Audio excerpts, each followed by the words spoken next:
نحمده ونصلي على رسوله الكريم اما بعد فاعوذ بالله من الشيطان الرجيم بسم الله الرحمن الرحيم قال رب إني لا أملك إلا نفسي وأخي فافرق بيننا وبين القوم الفاسقين۔ قال رب إني، بولا اے رب میرے اختیار میں نہیں، انی لا املک الا نفسی، بولا حضرت موسیٰ علیہ السلام بولے اے رب میرے اختیار میں نہیں مگر میری جان، و اخی اور میرا بھائی، ففرق بیننا و بین القوم الفاسقین، سو جدائی کر دے تو ہم میں اور اس نافرمان قوم میں۔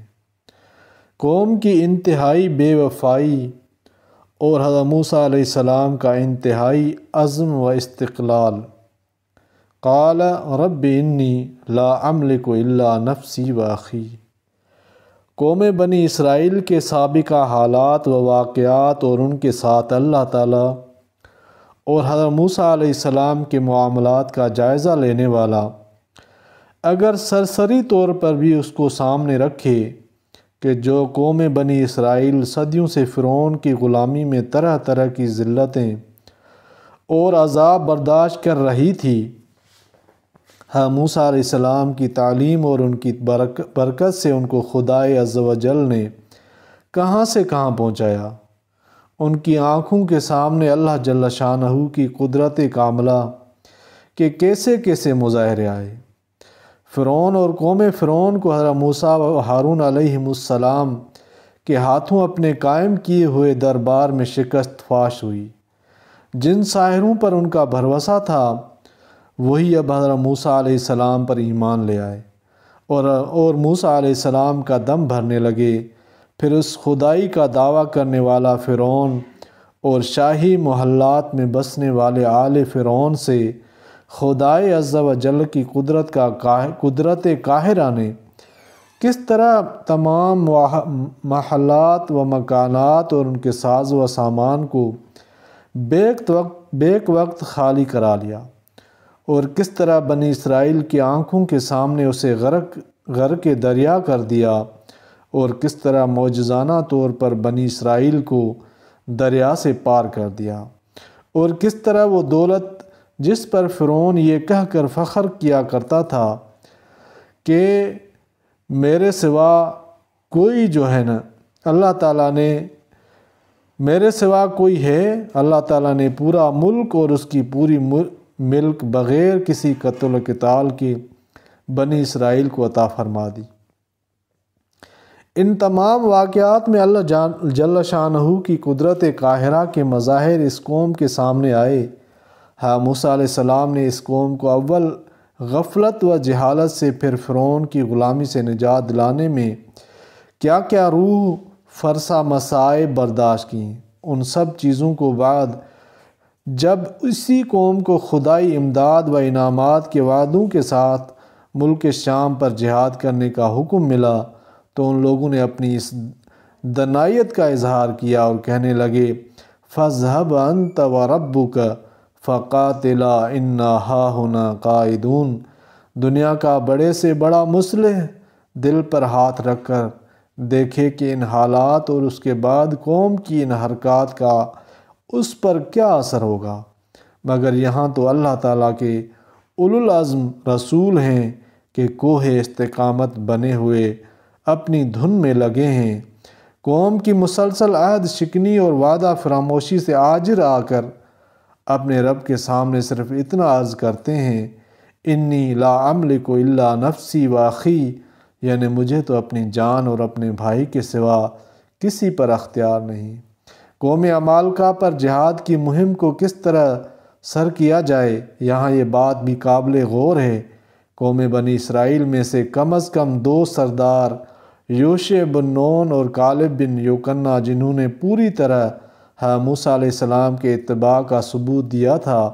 اور قوم کو سمجھانے اور صحیح راستے پر لانے میں حضرت موسیٰ علیہ السلام کے ساتھ مسلسل کوشش کی تھی، اس وقت پھر حضرت موسیٰ علیہ السلام نے ان کا بھی ذکر نہیں کیا بلکہ صرف اپنا اور ہارون علیہ السلام کا تذکرہ فرمایا۔ ان کا سبب وہی قوم بنی اسرائیل کی عہد شکنی اور نافرمانی تھی کہ صرف ہارون علیہ السلام بوجہ نبی و پیغمبر ہونے کے معصوم تھے اور ان کا طریقہ حق پر قائم رہنا یقینی تھا، باقی یہ دونوں سردار معصوم بھی نہ تھے۔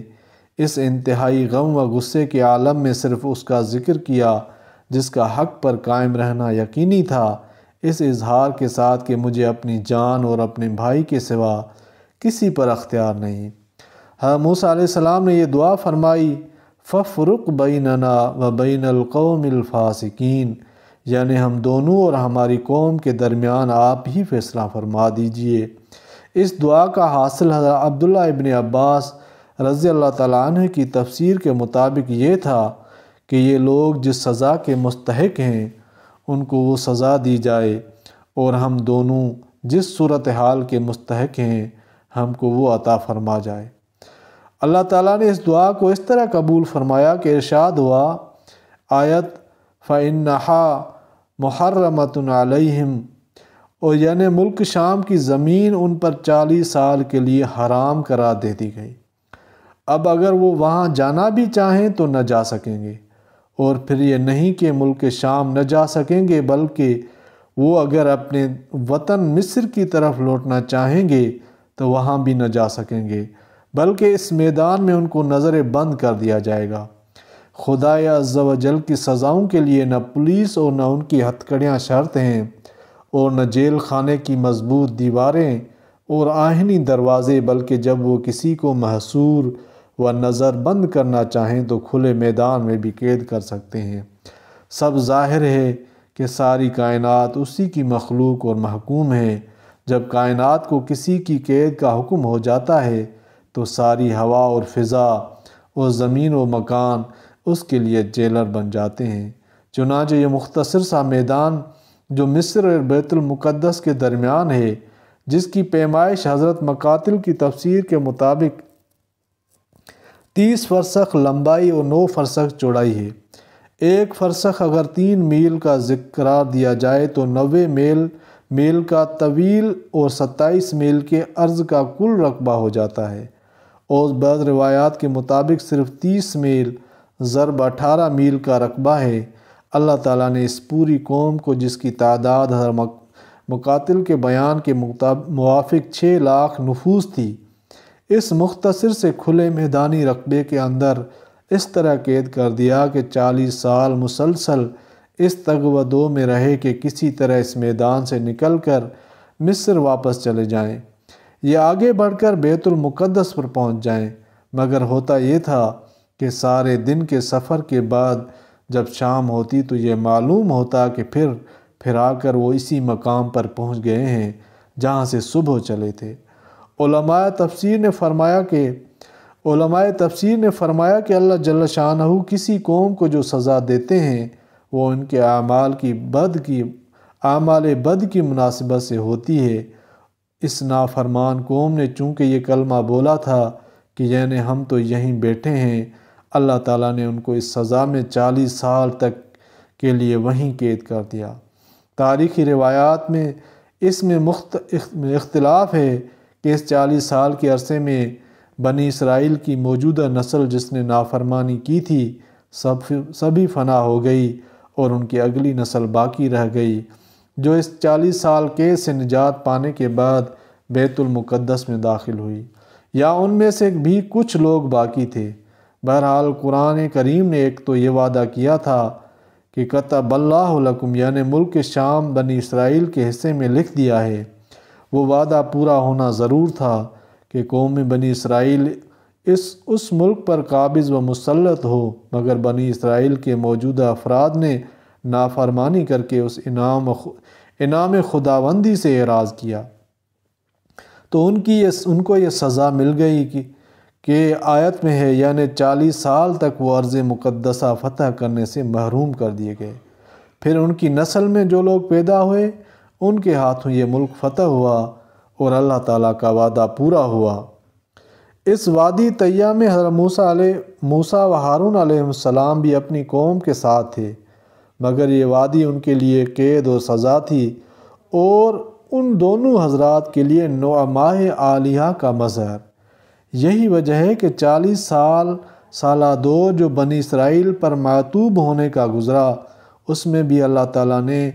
ان کو حضرت موسیٰ علیہ السلام اور ہارون علیہ السلام کی برکت سے طرح طرح کی نعمتوں سے سرفراز فرمایا۔ کھلے میدان کی دھوپ سے عاجز آئے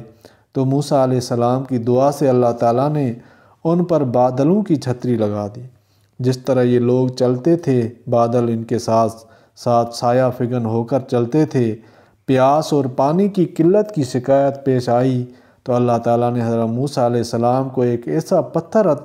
عطا فرما دیا کہ وہ ہر جگہ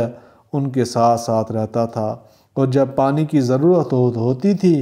تو موسیٰ علیہ السلام اپنا عصا اس پر مارتے تھے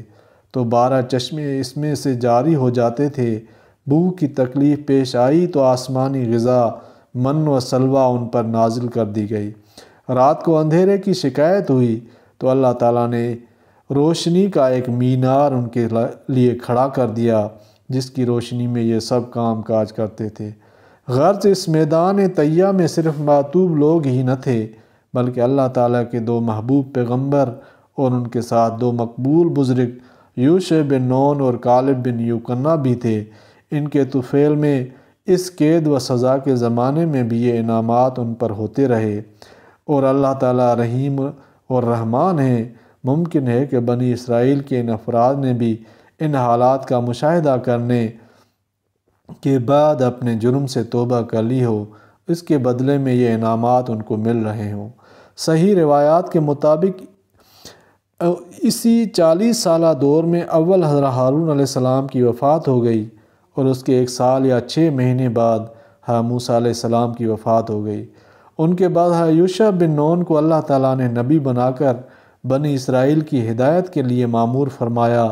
اور 40 سالہ قید ختم ہونے کے بعد بنی اسرائیل کی باقی ماندہ قوم حضرت یوشع بن نون کی قیادت میں جہاد بیت المقدس کے لیے روانہ ہوئی، اور اللہ تعالیٰ کے وعدے کے مطابق ملک شام ان کے ہاتھوں فتح ہوا، اور اس ملک کی ناقابل قیاس دولت ان کے ہاتھ آئی۔ آخر آیت میں جو ارشاد فرمایا کہ فَلَا تَأْسَ عَلَى الْقَوْمِ الْفَاسِقِينَ، یعنی اس نافرمان قوم پر آپ ترس نہ کھائیں، یہ اس بنا پر کہ انبیاء علیہ السلام اپنی طبیعت اور فطرت سے ایسے ہوتے ہیں کہ اپنی امت کی تکلیف و پریشانی کو برداشت نہیں کر سکتے۔ اگر ان کو سزا ملے تو یہ بھی اس سے مغموم و متاثر ہوا کرتے ہیں۔ اس لیے حضرت موسیٰ علیہ السلام کو یہ تسلی دی گئی کہ آپ ان کی سزا سے دلگیر نہ ہوں۔ اللہ تعالیٰ قرآن پاک کو سمجھنے کی توفیق عطا فرمائے۔